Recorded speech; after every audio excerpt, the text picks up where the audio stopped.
이 법표는 수행법표입니다. 내가 하는 말은 맨날 똑같습니다. 변화는 여러분이 스스로 해 나가야 할 부분이죠. 내가 항상 새롭게 이야기할 수 없어요. 그런 능력도 안 되고 사실은 그럴 필요도 없죠. 변화는 여러분이 해 나가야 할 몫이고 여러분이 변하는 것, 여러분의 깊어지는 지혜들이죠. 우리가 지혜란 말을 해요.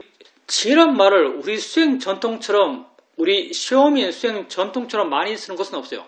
지혜. 미얀마에 있을 때 수행센터마다 좀 나름 특징이 있는데 이런 말을 했어요. 마하시는 열반에 목매고 마하시는 열반에 목매고 파옥은 선정에 목매고 시오민은 지혜에 목맨다. 자, 우리 시오민 사람들 내게 지혜가 있다 없다라고 말할 수 있나요? 여러분 지혜 있습니까? 여러분에게 지혜가 있어요. 근데 여러분이 지혜를 이해하는데 함정이 하나 있어요. 뭐냐면 여러분은 지혜를 뭔가 엄청 구체적이고 눈에 보이듯이 내가 이렇게 지혜를 얻었으라고 남에게 말할 수 있을 듯이 그런 폭발적인 지혜의 체험, 폭발적인 어떤 지혜의 경험을 갖고 지혜가 있다라고 말할 수 있지 않을까라고 생각하는 거죠. 그래서 이런 경험이 없으면 지혜가 굉장히 멀게 느껴지고 감히 내게 윗바사나 지혜가 있어 내가 이 시오민수행 지혜 명상을 통해서 내게 지혜가 생겼어 라고 말하는데 주저하게 되죠. 근데 지혜는 결코 이런 측면만 있는 게 아니에요. 어떻게 보면 이게 그렇게 본질적이잖아요. 지혜는 여러분 마음에 여러분도 모르게 사여가는 겁니다. 지혜는 여러분도 모르게 사여가는 거예요. 여러분은 삶에서 이 수행을 통해서 많은 지혜가 여러분에게 생겼어요. 여러분이 느낌 알면서 느낌에 대해서 마음이 객관적일 때 옛날에는 느낌이 곧 나의 느낌이었고 내가 느끼는 거예요. 근데 여러분 수행할 때 수행이 잘 될 때 마음이 좋을 때 느낌 알면 느낌과의 거리감이 생겨나요. 그 거리감 그게 지혜가 만드는 마음의 느낌이죠. 지혜의 마음이 있을 때 생겨나는 마음의 느낌이요. 나와 동일시하지 않는 마음의 느낌. 그게 지혜죠. 생각할 때, 생각으로부터 거리감이 느껴질 때, 그게 지혜죠. 그리고 어떤 행동을 할 때, 내가 딸의 행동이 마음에 안 들어서 화로서 뭔가 강하게 질책하려 할 때, 내가 이렇게 하려 하네라고 아는 순간, 이렇게 하면 안 되지라는 마음이 생겨나요. 이렇게 하면 안 되지라는 그 판단 누가 하는가? 그 지혜가 하는 거예요. 여러분이 하고 있는 수행은 지혜 명상이고 지혜가 생겨나기 위한 가장 좀 고도화된 정교한 수행을 하고 있는 거예요.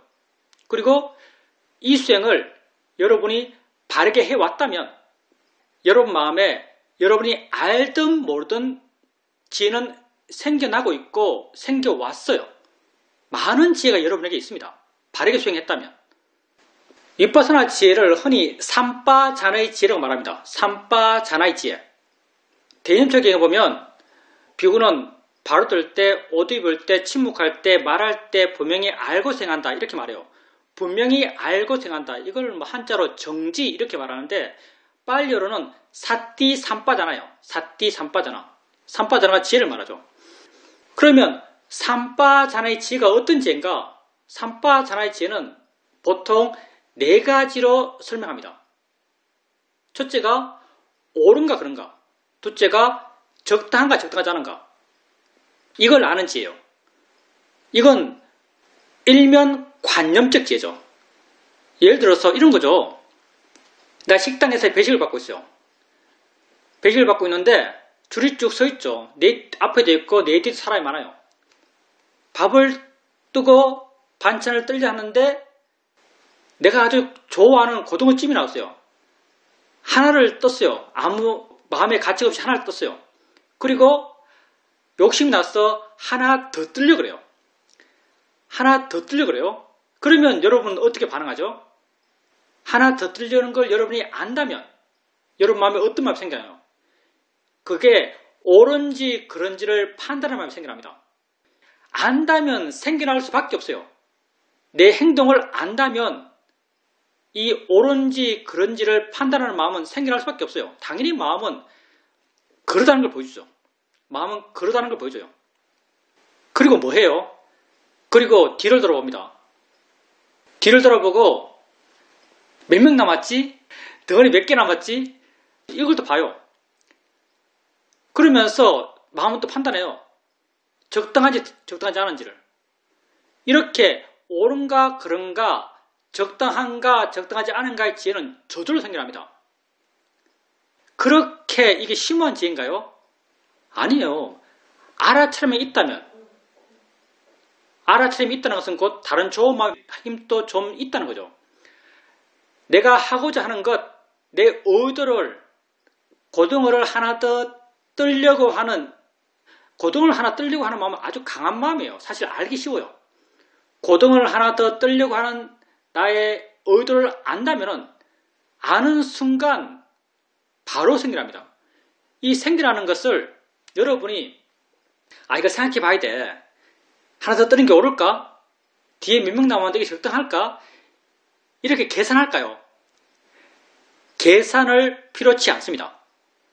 뜨려고 한다는 걸 아는 순간 그 아는 것을 조건으로 옳은가 그런가 적당한가 적당하지 않은가를 판단하는 마음은 지적금 속에서 지가 스스로 저절로 생겨나요. 이걸 윗바사나 지혜라고 부릅니다. 삼바사나의 지혜라고 불러요. 여러분 삶에서 옳고 그른 게 애매할 때도 있겠지만 사실 옳고 그른 게 분명할 때도 많습니다. 근데 옳고 그른 게 분명할 때 여러분이 과연 옳은 대로 항상 행동하는가 하면은 또 그렇진 않죠. 어떨 때는 옳다고 지혜가 판단하는 대로 행동해요. 옳다고 지혜가 판단하는 대로 행동하게 되면 마음이 좋아져요. 마음의 느낌이 좋아집니다. 내가 바르게 했기 때문에 좋은 마음의 느낌이 생기면서 자연스럽게 내게 좋은 업이 생기는 거죠. 좋은 행의 바른 결과를 내가 바로 느껴요. 근데 만약 마음이 옳지 않아라고 했는데 옳지 않다고 한 걸 여러분이 했어요. 고등을 하나 더 떴어요. 그런 마음 느낌이 어떤가? 굉장히 찝찝하죠. 마음 느낌이 굉장히 안 좋아요. 내가 스스로 잘못했음을 알죠. 그래서 이 안 좋은 마음 느낌은 아주 오래 갑니다. 여러분이 다른 배직할 걸 다 하면서 알아차림이 있다면 이 괴로움은 더 커요. 왜? 마음 느낌이 안 좋다는 걸 계속 알거든요. 배식을 뜨는 내내 그렇고 자리에 와서도 마음이 안 좋아요. 그리고 여러분은 남아있는 사람들을 가끔 쳐다봐요. 마지막 사람이 고등을 뜨는가 못 뜨는가. 계속적으로 스스로 괴로워지죠. 만약 여러분이 이렇게 알아차림이 있고 알아차림이 있어요. 알아차림이 있고 알아차림과 더불어서 자연스럽게 옳은가 그런가 적당한가 적당하지 않은가에 대한 이해가 생겨요. 이해가 생겼을 때 길은 두 가지죠. 지가 말하는 대로 행하는 것, 지가 말하는 대로 행하지 않는 것, 욕심을 따라가는 거죠. 근데 욕심을 따라가면 마음이 괴로워져요. 이것도 내가 알아요. 지혜를 따라가면 마음이 기뻐져요. 이것도 내가 알아요. 이런 경험을 한 번, 두 번, 100번, 1000번 해요. 왜? 우리 삶이 다 이걸로 이루어지거든요. 자, 그러면 여러분은 점점 어떤 방향으로 변해갈까요?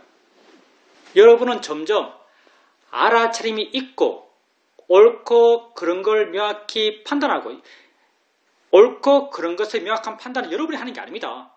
알아차림이 있으면 이걸 조건으로 상황 맞춰서 그대로 생겨나요.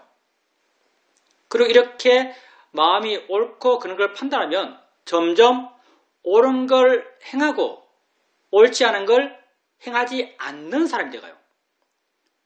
옳은 걸 행하고 옳지 않은 걸 하지 않는 사람이 되어가죠. 세상에 옳은 걸 행하고 옳지 않은 걸 행하지 않는 사람이 많을까요? 예, 많겠죠. 세상에 착한 사람 많습니다. 그러면 세상에서 이렇게 옳은 걸 행하고 옳지 않은 걸 행하지 않는 사람이 그 사람의 마음도 그러해서 그럴까요? 그 사람의 마음도 옳아서 그런 옳은 걸 행하고 옳지 않은 걸 행하지 않을까요? 아니면 그 사람이 갖고 있는 다른 잣대들, 도덕적 잣대, 규범의 잣대, 남의 시선에 대한 의식의 잣대, 이런 것이 강할까요? 많은 경우 수행하지 않는 사람들은 절제할 뿐이지, 통제할 뿐이지, 욕심과 화를 통제할 뿐이지, 그걸 욕심 없음, 화 없음으로 바꿀 수는 없을 거예요. 세상에서 이렇게 통제하고 절제하는 것도 훌륭해요. 근데 통제하고 절제할 뿐이고 마음에는 여전히 화와 욕심이 있다는 것은 부인할 수 없을 겁니다. 근데 우리는 어떤가? 여러분이 수행하면서 변해가는 여러분의 모습, 여러분 어떻죠? 여러분은 마음이 이걸 옳다라고 판단하고 마음이 옳다라고 알아서 그 옳은 행동을 하는 사람이에요. 마음이 그러다고 알아서 그런 행동을 하지 않는 사람이에요. 여러분은 원인이 절제라는 것이 다 어떤 외적인 자극이잖아요. 외적인 통제죠. 여러분은 여러분 밖의 원인들, 남의 시선들, 도덕적 잣대들 이런 것에 의지하잖아요. 여러분은 여러분 스스로 알아서 뭐가 옳은지 뭐가 옳지 않은지를 여러분 스스로 알아서 옳은 걸 행하고 옳지 않은 걸 행하잖아요. 그러니까 여러분의 마음, 곧 여러분의 안이죠. 여러분의 안과 여러분의 행동, 여러분의 바깥이죠. 여러분의 안과 바깥이 똑같아져요. 수미상관해지는 거죠. 이걸 수미상관이라고 부를 거예요. 수미상관해지는 거죠. 이걸 내외명철이라고 그러죠. 불교에서는. 내외명철이에요.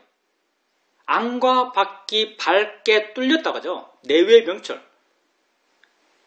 내외명철이 굉장히 되기 어려운 불교에서 이상적인 인간형이에요. 이거 불교에서 이상적인 인간형입니다.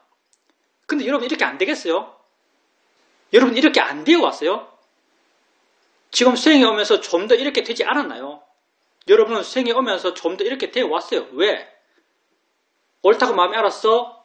옳은 걸 조금씩 더 해오고 있으니까.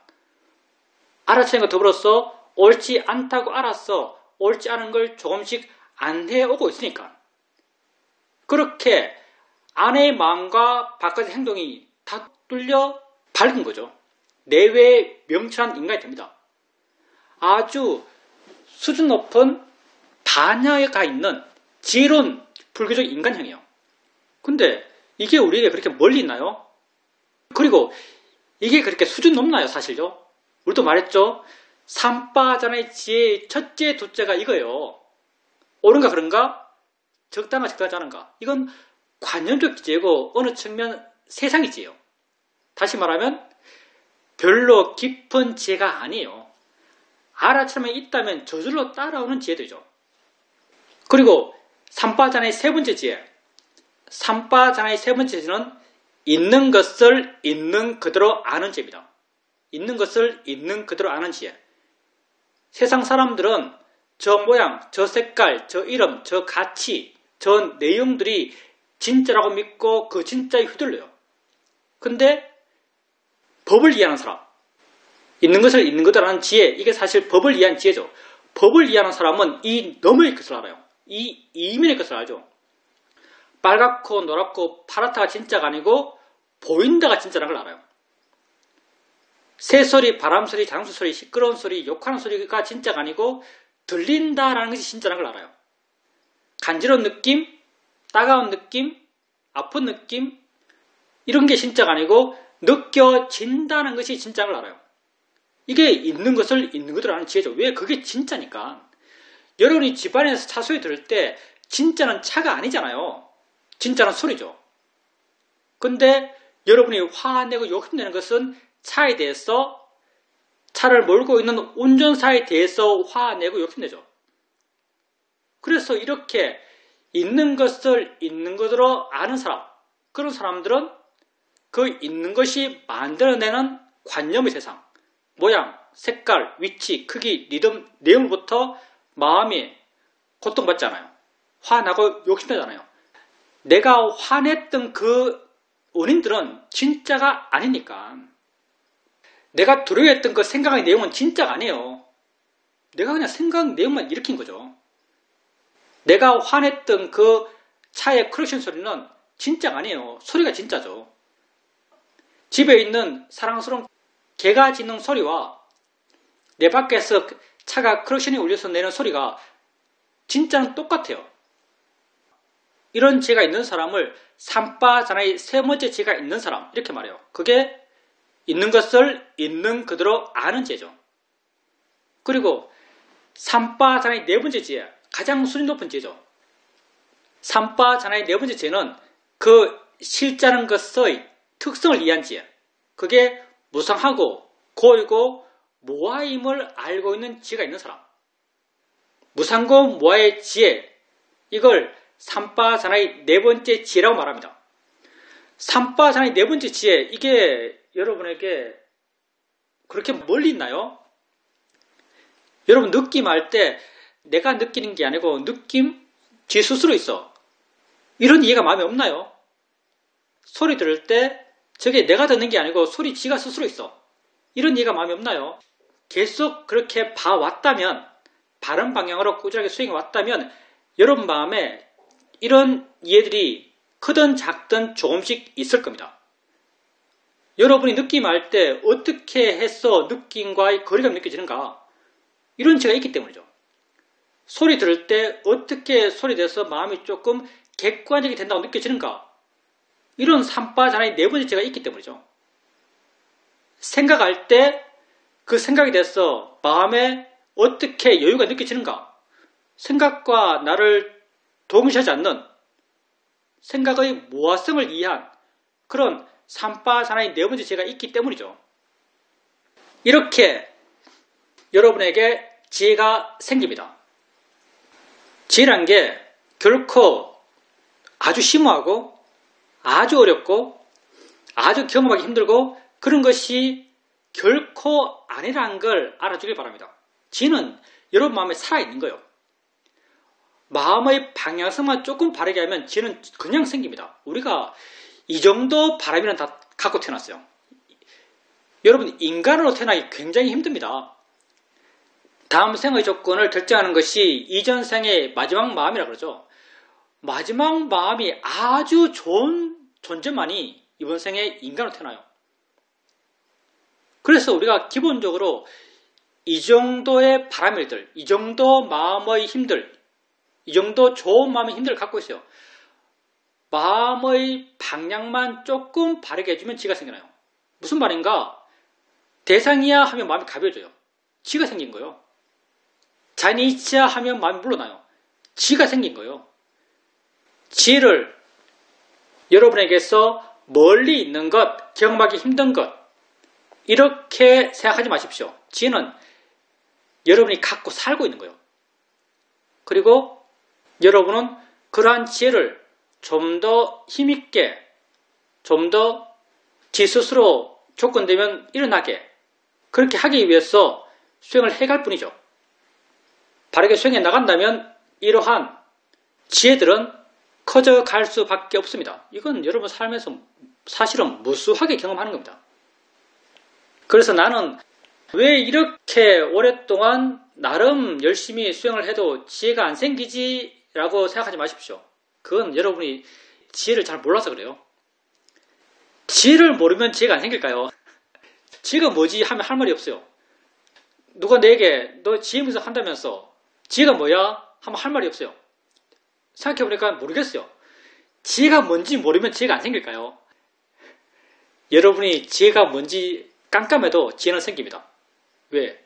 지혜는 내가 만들어내는 게 아니거든요. 지혜가 생겨도 여러분이 갖고 있는 지혜는 이런 거라는 관념이 있어요.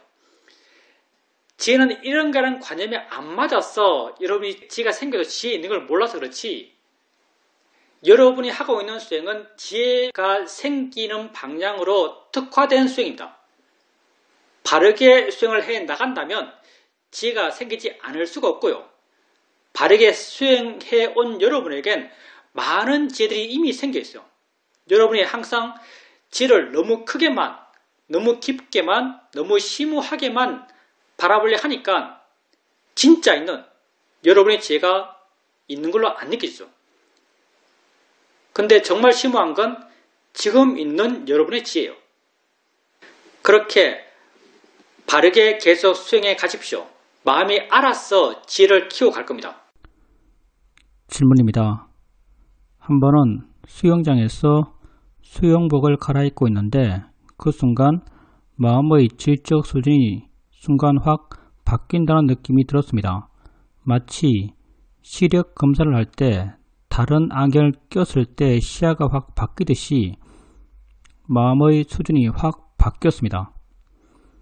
아마도 그건 내가 수영할 때 이 시간은 수행하는 시간이야 라는 그런 내적 결심이 쌓이고 쌓여서 그런 역할을 한 듯이 느껴집니다. 결과적으로 수행을 해오면서 이러한 마음의 힘이 한층 한층 쌓여왔고 그렇게 쌓여왔던 마음의 힘 그런 것들이 어떤 계기를 통해서 순간 확 나타난 것이 아닐까 이런 생각을 합니다. 수행을 해가면 해갈수록 그런 힘들이 조금씩 커져간다라고 느껴집니다. 수행을 해 나가다 보면 가끔 그런 경험을 합니다. 마음의 질적 수준이 순간 확 바뀐 느낌? 근데 상황상 수행자님이 느꼈던 건 아마도 마음의 힘이 순간 확 커진 듯한 느낌, 마음의 파워가 올라가는 듯한 느낌을 가졌을 겁니다. 왜냐하면 수행자님이 말씀하셨듯이 수행할 때 수영 시간은 내가 오롯이 수행하는 시간이야. 수행할 때 오롯이 수행할 거야. 이런 마음을 수영 시간에 대해서 갖고 있는 거죠. 그리고 아마도 수영복을 갈아입을 때 수행자님이 이 생각을 했을 거예요. 아, 지금 이제 내가 진작에 수행할 거야 라는 생각을 했을 겁니다. 그리고 이런 생각을 했을 뿐 아니라 그런 마음이 정말 마음에 생겼을 거예요.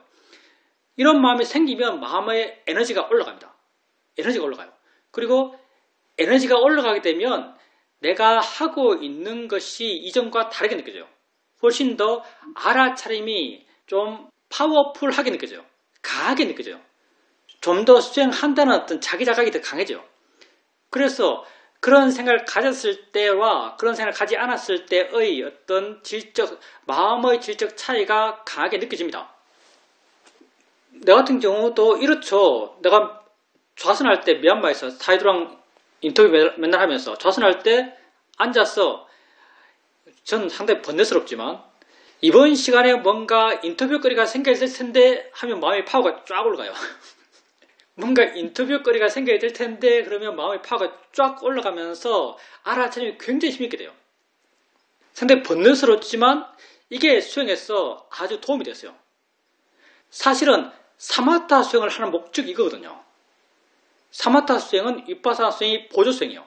사마타 수행은 어떤 역할을 하는가? 사마타 수행은 마음의 파워를 올리는 수행이에요. 그래서 이상적인 사마타 윗바사나 수행은 이런 경우죠. 선정에 들고, 선정에 든다는 것은 선정에 들 만큼의 마음이 파워풀해진 거예요. 선정에 들고 선정에 나와서 실제로 법을 관찰하는 것 이거예요. 선정에 드는 게 어떤 역할을 하는가? 마음의 파워를 쭉 올리거든요. 그래서 있는 것을 더 있는 그대로 보게 돼요.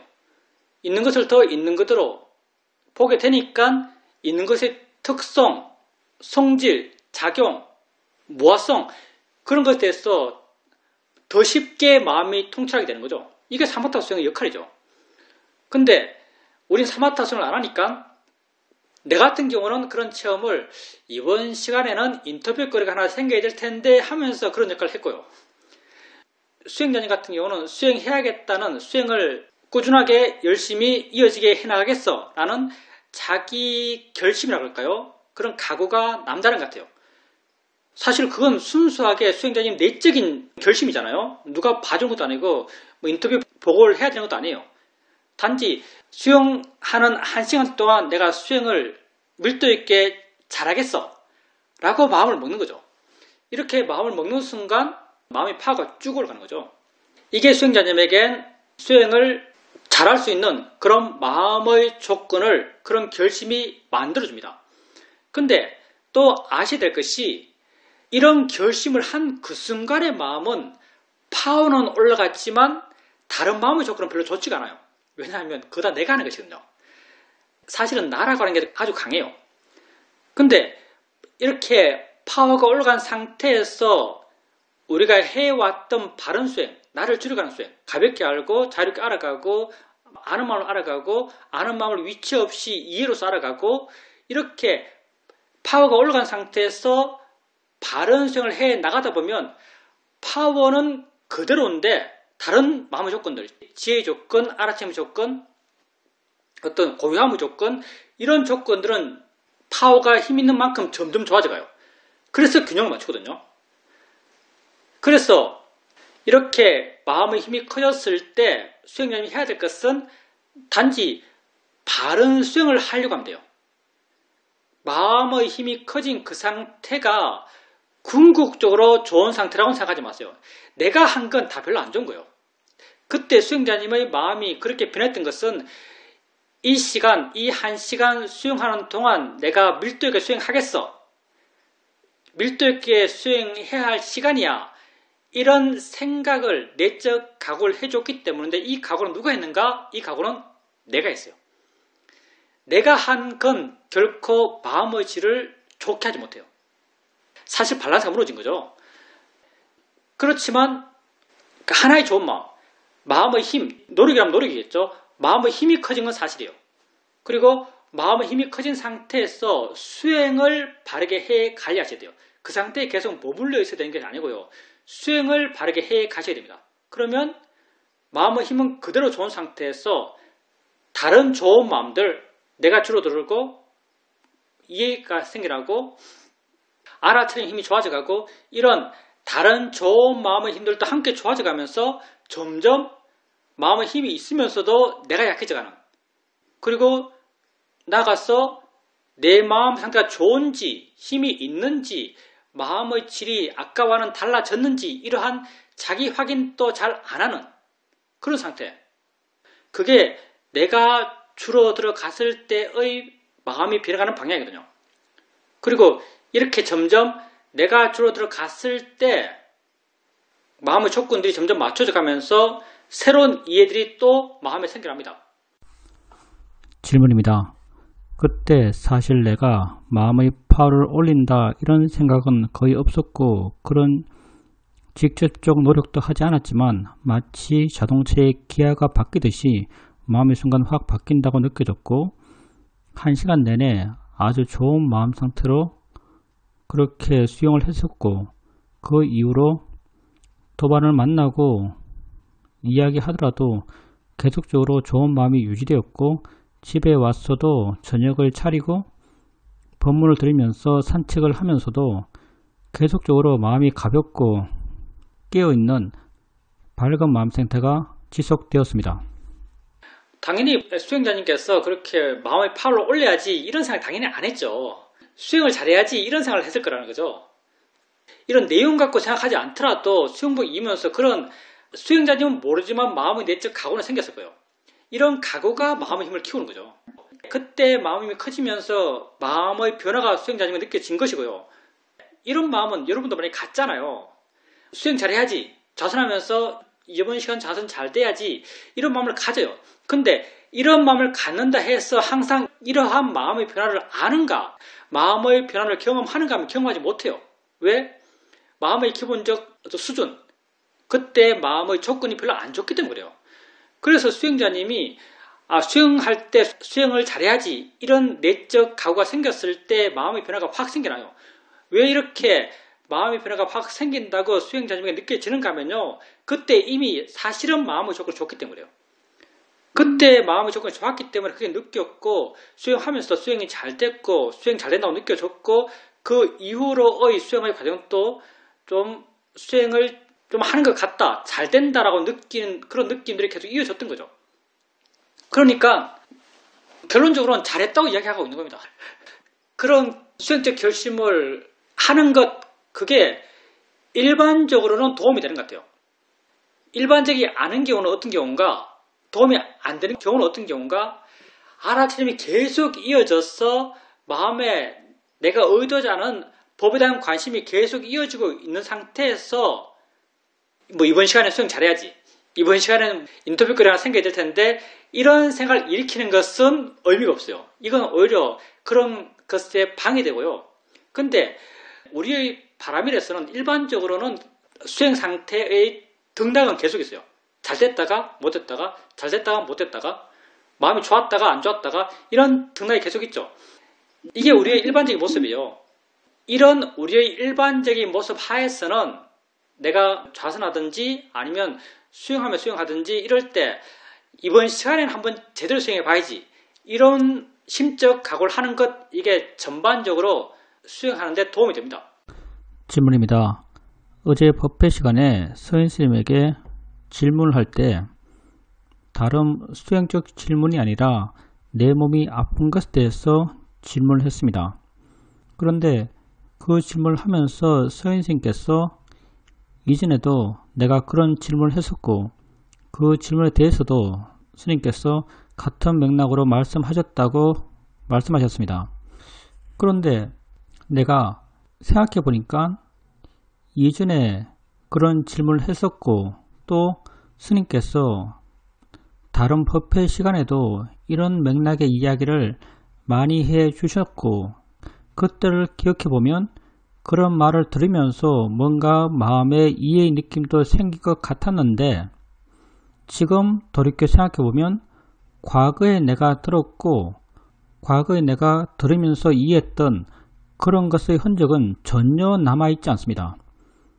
그러니 내가 지금 내 스스로 안다라고 이해한다라고 말할 수 있는 것은 돌이켜보면 모두 다 내가 지켜보고 내가 이해한 것들만 내가 정말 안다라고 말할 수 있는 것으로 남아있는 것 같습니다. 우리가 수행을 해오면서 문해와 사회를 통해서 수행에 접근해 갔지만 그렇게 들어서 알고 생각해서 알아왔던 그런 수행적 지혜들은 정말 힘이 없구나, 남는 것이 없구나라는 것을 다시 한번 알게 됩니다. 스님께서 자주 말씀하셨듯이 수행은 결국 내가 하는 것이고 내가 알아가는 것이지 들어서 이해하고 그런 이해를 남에게 전해줄 수 있는 것이 아니라는 것을 다시 한번 확인하게 됩니다. 이런 알을 통해서 수행에 대해서 또 한번 새로운 마음가짐이 되는 것 같습니다. 결국 수행은 내가 하는 것이고 내가 알아가야 하는 길입니다. 수행자님 말씀이 당연히 맞죠. 선생님이나 내가 하는 것은 그냥 말이에요. 말. 여러분, 내가 말은 아주 바르게 합니다. 내 수준에서는 거의 만점짜리 말을 해요. 거의 만점짜리 말인 것 같아요. 그러면 여러분은 얼핏 생각하기에 저렇게 말하는 저 스님은 저렇게 다 하는 것 같이 느껴지죠. 저렇게 말한 저 스님은 저렇게 다 하는 것처럼 느껴집니다. 여러분 한번 그럴 거예요. 근데 사실은 안 그렇죠. 우리가 다 한계 있는 사람들이고요. 옳다고 안다 해서 옳은 걸 다 행하지 못해요. 행하지 않는 것도 많죠. 행하지 못하는 것도 많아요. 그래서 다 그 깊어져 가는 것은 다 각자의 문제죠. 돌려 말하면 내가 하는 말 이렇게 듣는다 해서 들어서 저게 어떤 의미구나라고 마음에 와닿는다 해서 그걸 갖고 안다고 말할 수 있는가? 그걸 갖고 안다고 말할 수가 없습니다. 안다고 말할 수가 없어요. 정말 아는 것은 직접 자기가 그걸 행했어. 자기 마음에서 직접 그게 일어났어. 자기 마음에 직접 그게 와닿았어. 이해되었을 때 정말 안다고 이해되는 거죠. 그리고 이렇게 직접 이해되었을 때야 스스로 안다고 마음에 와닿게 되고 이때는 시간이 지나도 내 안에서 그 알에 대한 긍정이 생겨나요.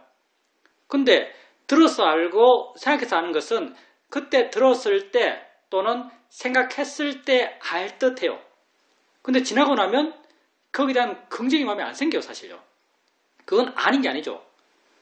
내가 여러분에게 가끔 하는 말이 있죠. 내가 배우기는 사회들한테 다 배웠다. 사야도께서 내게 해주신 말 보면 내가 이해하고 있는 법에 대한 모든 것을, 거의 모든 것을 말씀하셨다. 근데 지금 내가 느끼기에는 내가 사야도한테 하나도 안 배운 것 같다.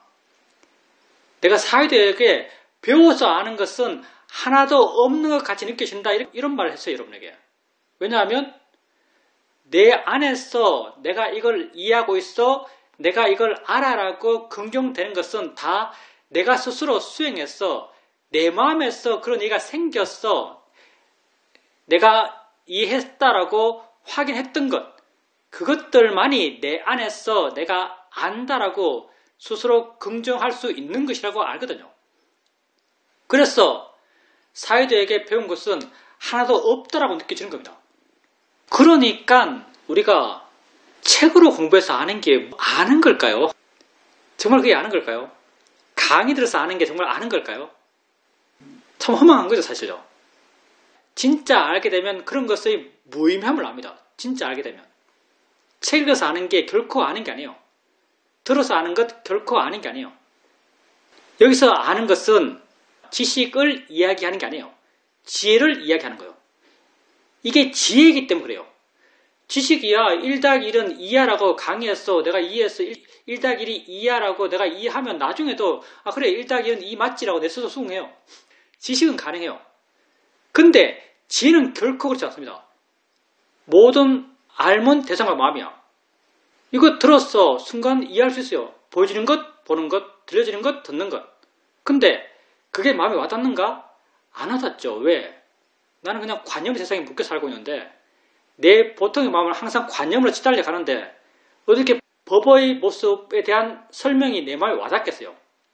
내가 정말 알았을 때, 정말 내게 실제하는 법을 알아가고 그 법의 일어남을 이해했을 때, 그때서야 내 마음에 그런 이해가 생겼을 때 그렇구나라고 내적 수긍이 생겨나는 거죠. 그래서 지혜는 자기가 알아가는 겁니다. 그렇기 때문에 붓다께서도 지혜를 전해줄 수가 없는 거예요. 지식은 전해집니다. 지식은 전해져요. 뭐 만류 인력의 법칙 이런 것 대대손손 전해질 겁니다. 인간이 멸종하지 않는 이상 뭐 상대성 이론 이런 거 끝까지 전해져요. 인간이 멸종되지 않는 이상 이런 지식은 계속 전해집니다. 이것 이해하는 사람 계속 생겨나요. 근데 무상과 무아이가 안 전해집니다. 왜? 말했어. 사실 내만큼 무상을 말로 설명할 사람도 세상에 별로 없을 것 같은데 내만큼 무아를 말로 설명할 사람 별로 없을 것 같은데 내가 얼핏 생각하기에 똑똑한 사람 내 무아에 대한 설명을 들으면 무아 맞네라는 내적 긍정이 생기기도 할 것 같아요. 근데 그 사람에게 그런 긍정이 오래 갈 것인가? 결코 오래 가지 못할 거예요. 그 말 들었을 때 잠깐 그 방향으로 아주 스마트하다면 그 방향으로 마음이 향했어. 그 방향으로 자기를 봤어. 그럴 수도 있겠다. 그렇네라고 얕은 긍정이 생겼어. 이해할 수 있어요. 근데 자기 평소의 삶은 그 방향과 반대 방향으로 살아가요. 그래서 그 말 듣고 나서 돌았으면 전혀 그 지혜의 내용에 대한 동의가 마음에 안 생길 거예요. 그래서 지혜는 전해지지 않습니다. 전해지는 것은 오직 지혜가 생겨날 수 있는 바른 실천의 방법만이 전해져요. 지혜가 생겨날 수 있는 바른 실천의 방법만이 전해지고 있고 바른 실천의 방법을 끊임없이 설명하고 있는 것 그게 경전이죠. 사실. 그러니까 수영자님 말씀처럼 진짜 아는 것은 내가 아는 것만이 진짜 아는 것이요. 내가 아는 것이 아닌 들어서 아는 것, 읽어서 아는 것 그건 아닌 게 아니죠. 그건 지혜가 아니에요. 물론 불교에서 그걸 문해, 사해라고 이름 붙이고 있습니다. 지혜라고 이름 붙이고 있어요. 근데 아주 단편적인 지혜요. 들었을 때, 읽었을 때만 잠깐 생겨난 지혜요. 왜? 들었을 때는 말하는 사람이 계속 그런 방향의 바라보는 방식을 설명해주고 그런 방향을 따라가다 보면 자기도 그렇게 보게 되고 그렇게 보면서 그런 말을 들었을 때 세상은 대상과 마음이야. 모든 알면 일어나면 대상과 마음이 함께 일어나냐? 다 뭐야? 이런 설명을 들었을 때 순간 이해할 수 있어요. 근데 그건 그 방향으로 바라보는 것을 설명하는 사람이 억지로 그 사람에게 주입한 것이고 억지로 그 사람의 마음을 그런 방향으로 잡아두고 있는 것이지 그 사람의 보통의 마음 상태는 그 반대편에 있어요. 모양, 색깔, 위치, 크기, 내용에 의미 두고 있는 마음이죠. 반대편에 있어요. 그러니 지혜라고 하는 것, 통찰이라고 하는 것, 반야라고 하는 것을 남에게 전해줄 수가 없는 거죠. 이런 지혜들, 통찰들, 반야들은 오직 여러분이 스스로 자기 안에서 키워가고 발견해 가는 것입니다. 그리고 단지 전해주는 것은 이런 지혜가 생겨날 수 있는 바른 실천의 방법이 전해지고 있고요. 나는 감히 말하건대 우리가 이 법에서 하고 있는 이 실천의 방법, 이게 바른 실천의 방법이라고 여러분에게 자신 있게 말할 수 있습니다. 또 하나 알아야 될 것은 지혜는 끝이 없어요. 여러분이 설령 지혜가 있다 해도 그 지혜는 언제나 모자랍니다. 여러분에게 지혜가 모자란다는 가장 구체적인 증거는 여러분이 여전히 고통받기 때문이에요. 여러분이 여전히 고통받는다는 게 여러분 지혜가 모자란단 말이에요. 실제로 여러분은 고통받을 필요가 없는 존재입니다. 이것도 여러분 사유적으로 이해할 수 있어요. 여러분은 고통받을 필요가 없는 존재예요. 왜냐하면 여러분의 모든 삶은 여러분 안에서 나오고 있어요. 여러분 안에서 나는 모든 삶의 관념들은 여러분이 부여한 관념적 의미들이에요. 그 관념적 의미들은 사실 좋아할 것도 싫어할 것도 아니에요. 왜냐하면 차고 더운 게 똑같으니까. 여러분은 차고 더운 게 완전히 반대편으로 달라서 어떨 때 화나고 어떨 때 욕심나는 거예요. 근데 실제로는 차고 더운 게 같은 거예요. 여러분 실제 삶에서는 딱딱하고 부드러운 게 같은 거예요. 좋은 생각, 나쁜 생각이 같은 거예요. 맛 있고 맛 없고 같은 거예요. 듣기 좋고 듣기 싫은 게 사실은 같은 거예요. 어느 정도 이 측면을 여러분 이해하고 있어요. 그러면 여러분에게 고통 줄 수 있는 게 세상에 뭐가 있죠? 여러분에게 고통 줄 수 있는 건 사실 세상에 없어요. 그런데 여러분은 여전히 고통받고 있죠. 왜? 이런 지혜의 힘이 아직 여전히 약하기 때문에, 우리 지혜가 여전히 모자라기 때문에. 그러면 우리가 완전한 지혜에 이룰 수 있을까요? 우리가 완전한 지혜에 이룰 수 있을까요? 완전한 지혜 아란이죠. 우리가 완전한 지혜에 이룰 수 있을까요? 나도 사실 잘 모르겠지만, 어떻게 알겠어요? 안 가본 길인데. 나도 사실 잘 모르겠지만 내가 법에 대해서 이해가 생겼다라고 말할 수 있는 것은 시험에 와서 수행하면서요. 내가 시험에 오기 전에도 좀 집중적인 수행을 한 6년쯤 했지만 미얀마에서 돌이켜보면 아무런 통찰지가 안 생겼어요. 시험에 오면서 이 방법대로 수행하면서 작게 통찰지가 생겨왔죠. 그러면 내가 시험에서 맨 처음 수행하면서 통찰지가 생겼던 그 지혜의 깊이, 그리고 시험인을 떠나면서 내게 있었다고 짐작되는 그 지혜의 깊이, 그리고 지금 내가 나를 이해하고 있는 지혜의 깊이는 어떤가? 지금이 훨씬 더 깊죠. 여러 가지 원인 속에서, 여러 가지 원인을 조건으로 지금이 내가 나를 훨씬 더 깊이 이해하고 있고 무상고 무아에 대한 이해도 훨씬 더 깊어요. 그러니 수행을 계속해 오면서 지혜가 점점 깊어져 왔다는 거죠. 지혜 수준이 멈춰있지 않다는 거죠. 지혜 수준이 멈춰있지 않다면 이건 순전히 짐작이지만 더 깊어질 수 있고 더 깊어질 수 있다면 완전해질 수 있겠죠. 내가 길을 출발하는데 내가 만약 한 걸음 뗄 수 있다면 두 걸음 뗄 수 있는 것이고요. 두 걸음 뗄 수 있다면 1000걸음 뗄 수 있는 거예요. 1000걸음 뗄 수 있다면 거기에 도착할 수 있는 거죠. 그것처럼 우리가 수행을 하면서 계속 수행을 해나가면서 스스로 알아요. 내 지혜의 깊이가 점점 깊어져 간다는 것을.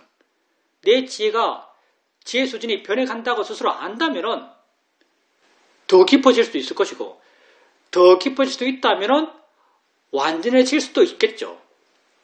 그 완전해진 것이 곧 아라한이죠. 아라한이 우리가 될 수 있는 거예요. 우리가 될 수 없다면 그게 무슨 의미가 있겠습니까? 내가 못 되는데 무슨 의미가 있어요?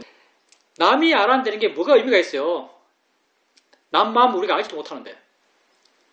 내가 알아야 될 수 있기 때문에 이 길이 의미 있습니다. 내 스스로가 자유로워질 수 있기 때문에 이 길이 의미 있습니다. 이 길이 가치 있는 거죠.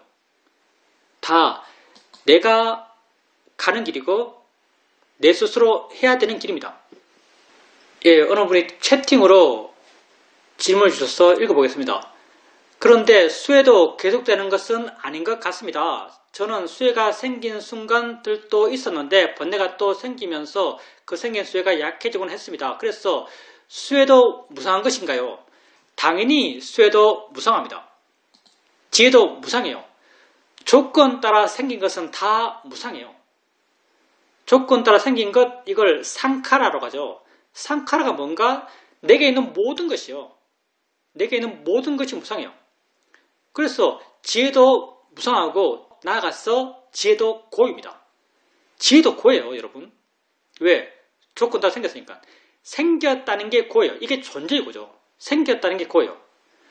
그래서 우리가 흔히들 안 좋은 것, 괴로움, 보기 싫은 것, 이런 것이 무상하고 고이고 무아인 것은 동의되지만 우리가 좋은 것, 지혜, 신심, 노력, 고요함, 행복, 기쁨, 이것도 무상하고 고이고 무아인 것은 잘 동의가 안 되죠. 왜 동의가 안 되는가? 사실은 나에 대한 집착이 있기 때문에 그렇습니다. 근데 이걸 정말 내 것이 아닌 것으로 거기에 대해서 마음이 정말 객관이 되면 고요한 게 좋을 게 뭐 있죠? 그냥 고요할 뿐인데. 그게 내 게 아니에요. 난 내 마음은 거기에 대해서 완전히 객관이 됐어요.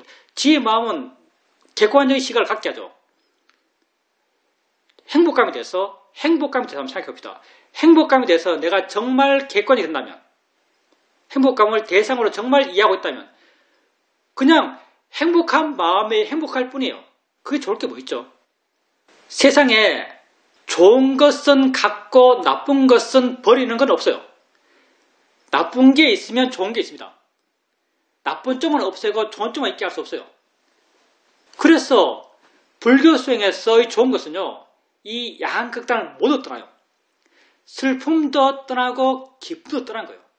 불행도 떠나고 행복도 떠나요. 다 무의미로 퉁쳐요. 다 무상고 뭐하러 퉁쳐요. 왜? 정말 객관적이 되면 그냥 조건 따라 생긴 것이거든요. 내가 행복하니까 좋은 거죠. 행복 그 자체면 이게 좋을 게 뭐 있어요. 그냥 생긴 건데요. 그래서 불행도 떠나자면 행복도 떠납니다. 지혜도 떠나고 모아도 떠나요. 그래서 지혜에 있고자 하는 마음도 없어져요. 있게 하고자 하는 마음도 없어져요. 있게 하고자 하는 마음도 없는 것, 이게 아란의 상태죠.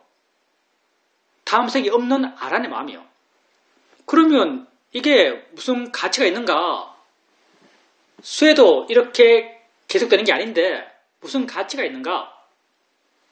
수혜가 약해진다 해서 수혜가 가치 없지 않습니다. 가치라고 하는 것이 궁극의 가치가 있고 수행 과정에서의 가치가 있어요. 아까 내가 말했던 것은 궁극의 가치를 말해요. 아라한의 수준에서 봤을 때의 가치요. 경전을 읽다 보면 사람들이 많이 착각하는 가운데 하나가 뭐냐면 부처님께서 말씀하신 입장이 많은 경우 아라한의 입장에서 아라한의 가치에서 많이 말해요. 그래서 수행하는 과정에서의 가치가 배제된 말을 사실 많이 하거든요. 그래서 사람들이 경전 내용에 대해서 많이 헷갈려 하게 돼요. 근데 아까 내가 했던 것은요, 궁극의 가치에서 하는 말이고 지혜도 무의미하고 화도 무의미하고 무슨 기쁨도 무의미하고 이렇게 말했던 것은 궁극 입장에서 하는 말이었고 수행 과정에서는 통찰지가 의미 있습니다. 근데 통찰지가 약해진다면은 이게 무슨 의미인가를 말하지만 통찰지가 약해지더라도 그 잠재력은 마음에 여전히 남아있어요. 그리고 통찰지가 생긴 것, 무엇을 대상으로 생겼는가? 통찰지는 실제는 법에 대해 생겼어요. 예를 들어서 범에 대한 이해가 생겼어요. 순간 범에 대한 이해가 생겼을 때 보여진 것에 대해서 마음이 가벼워지고 부드러워지고 물러나요. 그래서 지혜 생겼다고 내게 알아져요. 근데 조금 지나면은 또 보여진 것에 대해서 내가 마음 집착하고 화내고 욕심내요. 근데 봄에 대한 이해가 완전히 사라지고 없었는가 하면 그렇잖아요. 마음에 잠재로 남아있고 저 보일 뿐이지라고 이렇게 주면 이전보다 훨씬 더 쉽게 봄에 대한 이해가 생기면서 마음을 자유롭게 해요. 그리고 이런 자유로움은 보여지는 대상의 개별성들, 저게 비싼 차야, 비싼 백이야, 잘생긴 사람이야, 아름다운 여자야, 이런 관념적 내용에 대해서 생긴 이해가 아니에요. 이건 보여지는 것이라는, 보여지는 성질이라는 공통된 법의 성질에서 생긴 지혜죠. 다음에 봄을 알아갈 때도 이 공통된 성질은 변하잖아요. 똑같은 것을 대상으로 똑같은 이가 또 생겨요. 노란 것에 생기고 파란 것에 생기고 예쁜 것에 생기고 추한 것에 대해서 이해가 생기는 게 아니에요. 보여지는 것에 대해서 생기는 거예요. 보여지는 것은 언제나 똑같아요. 언제나 똑같은 것을 우리가 평생 동안 반복해서 경험해요. 평생 동안 반복해서 경험하는 똑같은 것에 대해서 똑같은 일을 해나가면서 그 지혜가 깊어져가요. 그러니까 내가 지금 짧은 시간 동안을 봤을 때는 지혜가 커지기도 하고 작아지기도 하고 약해지기도 하고 변해요. 그렇지만 긴 시간으로 보면은 봄에 대한 이해는 점점 더 깊어져가요. 그리고 점점점 깊어져 가면서 나중에는 내가 그 이해를 의식하고 그 이해를 일으키려고 하지 않아도 봄을 아는 순간 그 알아차림을 조건으로 봄에 대한 이해가 저절로 생겨나 있어요. 이럴 때는 마치 지혜가 사전에 준비되어 있는 것처럼 마음이 느껴져요. 그렇게 점점 지혜에 능숙해져 가는 것이고 이런 변화들이 수행 과정에서 계속 생겨납니다. 그러니까 지혜가 설령 무상하다 하더라도 수행 과정에서 지혜는 가치 있고 소중한 것이고 키워가야 할 것입니다. 여러분 수행하십시오. 이 목표는 수행 목표입니다. 여러분의 가능성을 좀 아세요. 여러분 정말 가능성이 무궁무진하신 분들이에요. 그 가능성을 발현시키는 것이 힘든가 하면 절대 힘들잖아요. 우리 수행이 힘든가요? 마음을 현재에 두고 내가 일어나는 것을 가볍게 알아가고 가끔 자연의 2차 대상이야 바른 길을 일으켜주고 그걸 통해서 마음을 좀 가볍게 하고 마음을 좀 물러나게 하고 이렇게 하는 것을 할 수 있을 때 할 수 있는 만큼 이어지게 해나가려고 하는 것 이게 우리 수행이에요. 수행이 힘든가요? 수행이 힘들죠. 한 달 동안 수행하려면 힘듭니다. 일주일 동안 쉬지 않고 수행하려면 힘들어요. 근데 지금 이 순간 수행하려고 하면 힘든가요? 지금 이 순간 수행하려고 하면 수행은 아주 쉬워요. 엉덩이 느낌 알면서 자연히 치지. 손의 느낌 알면서 자연히 치지. 소리 있지? 생각 있지? 보내? 이렇게 하는 거예요. 지금 이 순간 수행하는 것은 쉬워요. 그럼 여러분 수행하면서 지금 이 순간 수행하는 것 빼고 뭘 해요? 여러분 수행하면서 지금 이 순간 수행하는 것 빼고는 아무것도 하는 것이 없고 할 수도 없습니다. 그러니 지금 이 순간 수행하는 게 쉽다면 수행은 쉬운 거죠. 수행은 쉬운 거예요. 이렇게 수행을 하게 되면 바르게 이렇게 수행을 하게 되면 마음이 알아서 조건을 맞춰갑니다. 여러분 마음이 이 정도의 파워는 다 갖고 태어났어요. 마음이 알아서 조건을 맞춰가고 그게 이어져 가면서 이해들이 여러분이 알든 모르든 이해가 생겨나요. 그 이해가 가벼워짐의 느낌을 만들어내고 물러남의 느낌을 만들어내고 객관적이 된 듯한 느낌을 만들어내고 내 아닌 것 같은 느낌을 만들어내고 다 그 알아진 것에 대한 이해가 만들어내는 마음의 느낌이요.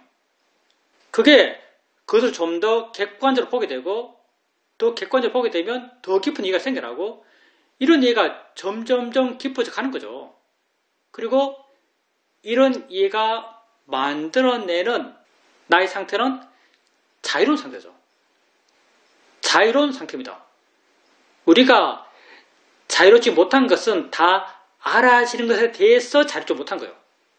근데 우리가 만들어내가는 자유로움은 알아지는 것에 대한 자유로움이에요. 알아지는 것에 대해서 자유롭다면 그게 자유로움이에요. 그 이외에 알아지는 것 이외에 우리 자유로움을 억제하는 것은 세상에 없어요. 다 여러분 안에 있는 가능성들이고 여러분의 지금 할 수 있는 조그만 수행적 실천을 통해서 여러분 안에서 자연스럽게 발현될 수 있는 가능성이에요. 자기 안에 있는 이런 거대한 가능성들을 키워가시기 바랍니다.